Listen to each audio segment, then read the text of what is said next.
Dr. Moshin Ali joins us. He's written an important book, 1971 Massacres in Bangladesh.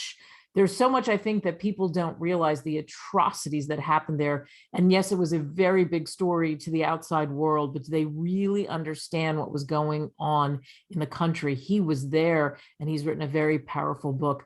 Dr. Ali, thanks for coming on. Thank you very much for having me. Why did you write this book now? Why did you decide, I'm going to tackle this? It's very interesting, and also it's very pathetic for me, because I witnessed many of the atrocities in my own eyes. And I was holding all this, my experience for long 51 years. Although I wrote in different times, short articles in our native language, Bengali, and also in English.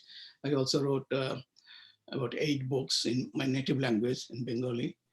But I think the information of atrocities that Pakistan committed during 1971, this Bangladesh Liberation War, are not well known by the world people, world population. And even the new generation of Bangladesh, Pakistan, India, South Asia, or even in the world, they don't know much about such heinous atrocities, crimes, and we call it genocide, in which 3 million people are killed, 10 million people fled to India for their safe haven, 40 million people were displaced from their own homes, and billions of dollars of properties such as industries, roads, highways, houses, business are destroyed. But ultimately, Pakistan could not continue. The Bengali people of East Pakistan, they got trained by India, and they got supports from India, and they fought back. And after 9 months, on December 16th, 1971, Pakistan surrendered 95,000 oil-trained Pakistani soldiers, and there are 40,000 local Bengali paramilitia, who are the right hands of Pakistani soldiers. They surrendered to the freedom fighters. Also, we call it our allied force, India, the Indian force. So jointly, and then from 16th of December 1971, Bangladesh is free of Pakistan. Bangladesh was a part of Pakistan. It was called East Pakistan. East Pakistan is the eastern side of India by the Bay of Bengal, and also other side was Myanmar. And West Pakistan is the western part of India. It's close to Afghanistan, bordering with Afghanistan, Iran, and also China. But there's a 1,200 miles distance between East Pakistan and West Pakistan, and India is in between. So it's maybe surprising that a country was born like that, and so much distance and big countries in between. It's not like the ocean, it's just a land difference. And India is always hostile, or Pakistan is always hostile to India. But the 2 wings of Pakistan are in 2 sides of India. And Pakistan was born on the 14th of August, 1947, when British withdrew its rule in 1947. British ruled India since 1757 to 1947, 190 years. And this 190 years, there were movements against the British rule, because India was a British colony. And ultimately, British government decided to withdraw their rules in 1947. But at that time,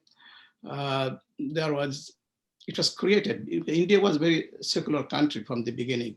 India ruled by a lot of Muslims, emperors like Mughals, others. It's a very secular country, but it's like a 75% Hindu majority. There are 25% Muslim and others, Christian and Buddhist, Sikhs and other Jains, other religion there. All are very secular. That we are our forefathers are living together very peacefully. But during the British withdrawal, their politics are somehow, they convinced the British that Muslims or Hindus are 2 different religions and 2 different nations. So they cannot, or they should not live together. They should have 2 separate nations for the Muslims and for the Hindus. And British was convinced. We don't know whether British created this thing or not, this theory, but this two-nation theory, this divided India. The Muslim majority were put in the Pakistan. There's no existence of Pakistan before. It's a new name. It's a new country. So it's not that the Pakistan was there before and we joined Pakistan. Pakistan was created as a new country. And then Hindu majority stayed inside India, and Pakistan got all the Muslim majorities. And West Pakistan, with the Punjab and other provinces, they have about 46%, 44% population. And East Pakistan, in the east side of India, we got 56% of total Pakistan population. West Pakistan had about 94% Muslims. East Pakistan had about 80% Muslims. This, at that time in 1947, when it was divided. Then all the militaries, 95% militaries were from West Pakistan and civil servants from West Pakistan. So the East Pakistan never had any opportunity to rule Pakistan. And most of the Pakistan's life were ruled by the military. That's the very pathetic history. Since Pakistan was born in 1947, the military started ruling Pakistan, sometime directly, sometime from behind. And directly, Pakistan military came in 1958 when first Iskandar Mirza, Syed Iskandar Mirza, General Iskandar Mirza, then General Ayub Khan, Field Marshal Ayub Khan, took over Pakistan in 1958 and ruled until 1969. And he was forced to resign by the movement from East Pakistan. And then Yahya Khan, General Yahya Khan took over power, and he gave election in 1970. And in the election, the East Pakistan Party, Awami League, led by Sheikh Mujibur Rahman, won the election, 167 seats out of 300 seats of Pakistan National Assembly. But they didn't hand over the power. They thought the Bengalis are too low to rule Pakistan. And so they banned Awami League and arrested Sheikh Mujibur Rahman, who was the majority leader of Pakistan National Assembly. Then Bengali people declared war. Sheikh Mujibur Rahman, before he was arrested, he declared independence and asked the people to fight until Bangladesh is liberated. So he was taken away to West Pakistan in jail. But East Pakistan people, his followers, they started fighting. And luckily, Indira Gandhi was in power at the time as prime minister.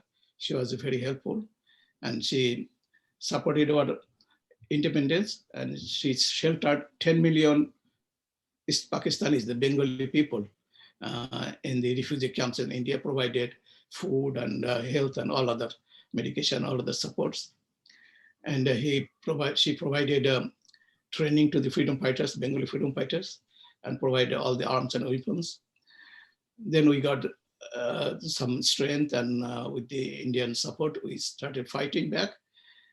And it started from 26th of March, 1971. And at the end of the war, there's some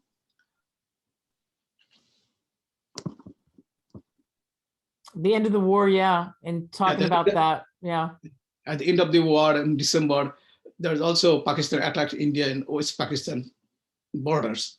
And India engaged in war on the 3rd of December, 1971. And in 2 weeks, Pakistan lost. And on the 16th of December, Pakistan surrendered to India and also Bangladesh freedom fighters. And then since 16th of December, Bangladesh is free of enemies and independent countries. But I wrote the book because in this 9 months of war, the Pakistani almost 100,000 Pakistani well-trained soldiers, they were all over the countries, every single villages they traveled. They have camps almost every smallest administrative unit, like we call it police station or Thana. And they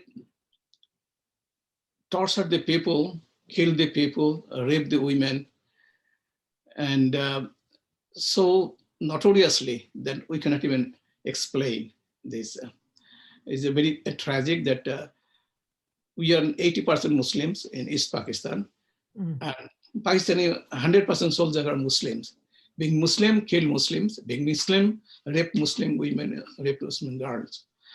So it's not allowed by the, no raping is allowed by the Islam or by religion or any religion. Even killing, we call it Muslim as brothers or sisters. So raping by a brother is unthinkable. Raping any woman is unthinkable, but even with the same religion, according to, if they follow the Quran, if they follow the religion, so it's a great sin, and Allah or God will never forgive this type of sin anyway. So the atrocities is unthinkable. They killed Hindus people and Muslim people or anyone. A lot of Christian people are killed, a lot of Buddhists are killed. This is the four major religion in Bangladesh. Uh, and the way they torture the people is unthinkable. The way they kill the people, even the women, like they traveled in houses in the cities, urban areas, and the remote villages, shopping places. Whenever they see a woman, a girl, they used to pick them up and they used to abduct the girls, bring them to the cantonments, to their barracks, and keep them as sex slaves for months and months. There's also, we noticed that, and a lot of women and their families experience that when the military attacked a village, went to house for searching the women and searching the people who are pro-liberation, anti-Pakistani. They killed the males and they got the women and they raped the women on the spot in the house, in front of their children, in front of their husband, in front of their parents, brothers. And then they killed the male and took the women away to their camps, and they burned the houses, burned their businesses. Before the burning, they looted the houses, took the valuables, golds, and whatever cash, and then they burned the houses and their businesses. This was continued for 9 months in all over Bangladesh, every single villages, every single neighborhood, urban and cities. I was 19 years old at the time. I was a university student, and I was participating in the pro-liberation student movement for Bengali nationalism. So when the war started, so I also went to India with our other students and workers, student leaders, and got some training there. And then I came back to Bangladesh with other trained freedom fighters. Then we fought against these Pakistani soldiers. And when we are guerrilla fighters, so we didn't have any camps, we didn't have any cantonments, or we don't have any establishment for the military, for the conventional military. We are guerrilla fighters. We are taking shelter in different houses in the villages secretly. We used to stay there in the daytime. Our working time was from 10 p.m. to 4 a.m. That's the period that we used to travel, and we used to do the fighting or attack or ambush this, unless we have some other information that the Pakistani soldier or their Bengali local paramilitias are attacking somewhere. When you get the information, we run there. We also face them and we try to save the people from that attack. So we used to stay in the house from like the 5 a.m. in the morning to 9:30 p.m. in the evening, all day inside the house, because we cannot go out. Because other people know that some strange people from outside people are staying in this house or in this area. That's our guerrilla life. And we didn't have any dress. We didn't have any food. The shelter masters, we call it, the shelter master, they used to provide our food, our shelter, this. And we used to travel with our a traditional Bengali dress, like either short, or we call it a scarf type of we call it lungi. That's our usually bottom dress. This anyway. So this is the way we fought, and we witnessed that many houses. When I heard that the houses are attacked by the local Pakistani paramilitia, we call it Rajakars, Al Badrs, Al Sams. and also Pakistani soldiers. When we went there, we fought back. We saw how the women were tortured Mm. and how the women, sometimes we got information late. When we went there, it's late, they already finished their job there. So they raped the women, they killed the people. We saw how the atrocities they did. And it's unthinkable that a human being can do such atrocities to another human being. It's not the religion, it's not the um, race, it's just a human being that did to another human being. It's worse than animals. This. And I want to remind people the name of the book is 1971 Massacres in Bangladesh. We're talking about these horrible atrocities, and you fought and what you did and what you saw. What do you ultimately hope people take away from reading your book, Dr. Ali?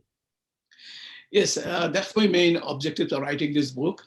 I wrote part of this, my book, these books, and others I put a lot of other information I borrowed from other writers and articles, so that people can know that it's not only me that I'm saying this thing. Other people, other writers, they are mainly from the foreign writers, English-speaking writers from Europe and from America and from other countries. They also wrote the same thing. They witnessed or they got the information. So I put an excerpt of this information so that they can verify my information and their information is the same type of information, but in maybe different areas, because Bangladesh is a 56 square miles area. It's not too big, but for us at the time it was big, because walking from one place to another place takes hours and hours and days. When I first went to India, I walked 70 miles to go to the border, to cross the border. Wow.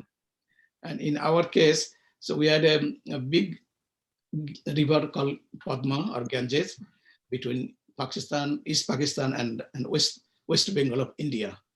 And when it started first in March, April, the river was dried. So we had an easy way to cross the river and other side of India. But by the June, July, August, September, river is full. It looked like the ocean. So there is no, we cannot see the other side. So we had to travel by boat from one side to another side.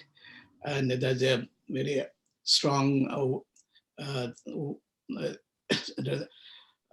very strong winds. Sometimes we go the other side, maybe when we started one place and went to the other side, maybe 5 to 7 miles away.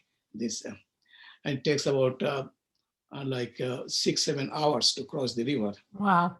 We started like around 10 o'clock in the evening, and we arrived the other side about 4 o'clock in the morning or 5 o'clock in the morning. And it's very highly risky because Pakistani military always have the gunboat to travel. They know that the freedom fighters or the refugees are crossing the river to go to India. So we have to watch when the gunboat is crossing our areas, and then they take maybe half an hour, 40 minutes to come back.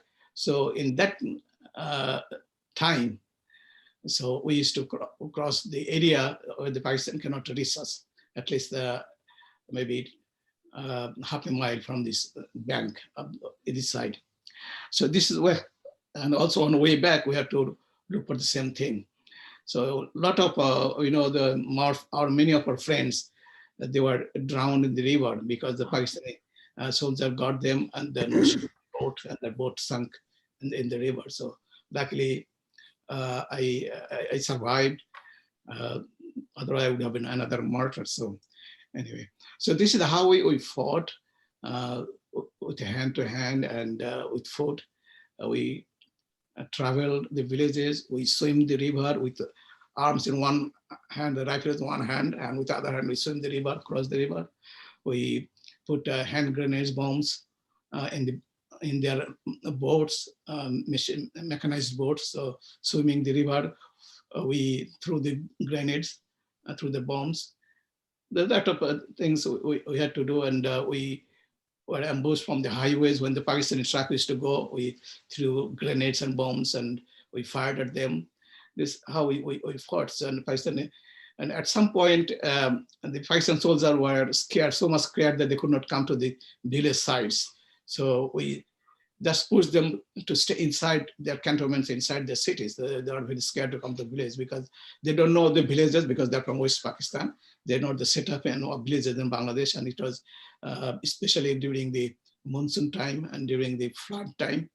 So they're scared of boats. So, but local the paramilitia, the collaborators used to help them. But still at the later time of the war, they hardly used to come to the villages.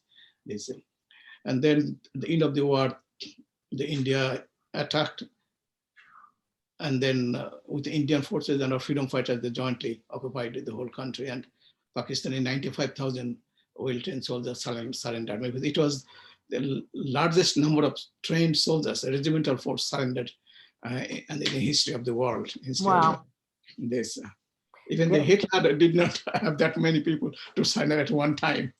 Wow. Wow. It's what an interesting story this is. And I think it's wonderful that you're telling that story. As you said, it was bottled up for so long. To answer your question, the world will know. And I think that world is not much aware about what happened in 1971 in Bangladesh and the atrocities committed by the Pakistanis. Even the new generation of Bangladesh, Pakistan, and India, South Asian, they also don't know much. They know that there was a liberation war in Bangladesh in 1971, and in 9 months war, Bangladesh was liberated. But in that 9 months, what happened? How Pakistani government and Pakistani military did to the people of Bangladesh. So people don't know. There are genocides in different times in the world. We know about Darfur, we know about this Holocaust. That's, I think, most tragic thing in the world in 1940, between 42 and 47, 45, during the Second World War by the Hitler. So at a time, 6 million people are killed, but is unthinkable.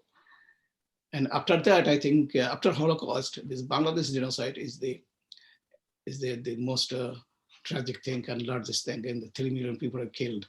This, but in 9 months, that's in 9 months. This, so yeah. I wrote this book in English because the English leaders all over the people, they know English, they can read it, so they can know the information, the true information, that the Pakistani being Muslims killed and raped Muslims in East Pakistan, now Bangladesh, and they did it in the name of Allah, in the name of the God, that they're saving Islam, the religion, they're saving Pakistan, the Muslim country, doing all these atrocities, all these crimes in the name of Allah, in the name of God. That is the unthinkable. This, and I don't know whether they will be punished or they will be forgiven by God or by Allah. I don't know this, but I think they should be put in the worst hell. This, because they are never punished in the earth. Many of them died. Maybe some are still alive, those military. When they surrendered, India took them away from Bangladesh. In India, all these 95,000 soldiers, India promised that they will punish them. And then when Zulfikar Bhutto took over Pakistan as a president, he made an agreement with India, with Indira Gandhi, that if Indira Gandhi released them, he will give them punishment. He will put them on trial for their atrocities. But he didn't do anything, and no Pakistani government since 1971 did anything to the soldiers who did these atrocities. And even no Pakistani government, even until Imran Khan was, a few days ago, was prime minister in Pakistan. He was ousted a couple of days ago. Apologized for the crimes that the government of 1971 and their soldiers committed, this type of inhuman, merciless, brutal crimes against their own people. We are that Pakistani people at the time, their own people. This, so I hope the world people who will read this book, come to know about this book, they'll know exact true story, what happened, what Pakistan did to us, to the Bengali people in 1971. That's the main objective of writing this book. Yeah. Perfect place to end this. What a story. Pick up this book again, 1971 Massacres in Bangladesh. Thank you, Dr. Ali, for sharing. I also wrote another book. It's coming out same time this week. It's also called Revenge of Rapes. Ah, so another book. Yeah. Coming on the same publisher, coming this week at the same time. This is about the incidents is true, but the names and other things are different. And some I added that a girl, medical student, who was abducted from the bus stand in one of these small cities. She was a medical student and she was taken to the camp. She was kept there for nine months and raped. And I explained how she was tortured there in short. So wow. So we don't want to spoil that book coming out because that's another book to read, but also remember this book, but that's a book to keep in mind as well, because obviously you're a passionate person and you want the truth and you want stories to get out there, which I think is wonderful. Dr. Ali, thank you so much for coming on. Thank you. Okay.